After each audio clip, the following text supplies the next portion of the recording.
Dans un programme informatique, les variables servent à mémoriser des informations. C'est un peu comme une boîte dans laquelle on viendrait déposer des données pour les mémoriser et les réutiliser ensuite.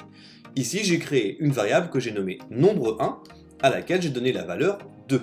Si je demande en sortie une commande pour m'afficher la variable nombre 1, c'est bien sa valeur qu'il m'affichera et non nombre 1. J'essaye, en effet, il m'affiche bien la valeur de la variable. Je peux également utiliser plusieurs variables dans un même programme. Ici, j'ai créé 3 variables différentes et j'ai bien créé à chaque fois, je leur ai donné des valeurs différentes à chaque fois. Je vais donc demander une commande pour afficher nombre 1 plus nombre 2 moins nombre 3.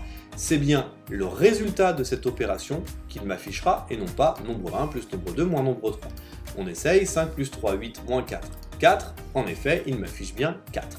On comprend ici l'intérêt des variables et d'utiliser des variables. J'aurais tout à fait pu demander au programme de me faire 5 plus 3 moins 4. La différence, c'est qu'en intégrant ces chiffres dans une variable, je peux tout à fait les changer. Si je mets ici 10, puis 5, puis 4, il va faire 10 plus 5, 15, moins 4, 11. On vérifie, effectivement, il a bien changé le résultat. Une variable peut également être constituée d'une chaîne de caractères, c'est-à-dire de lettres. Dans ces cas-là, il faut impérativement mettre les lettres, ou le mot, ou la phrase, entre guillemets, pour bien faire comprendre à l'ordinateur et au programme qu'il s'agit de lettres, donc de chaînes, et non plus de chiffres. J'ai donc créé une variable que j'ai appelée mot avec la valeur bonjour. Lorsque je lance mon programme, il m'affiche bien le mot bonjour. Pour terminer, il est important de bien organiser ces variables pour savoir où on se trouve dans notre programme et ne pas oublier quelle variable correspond à quelle valeur.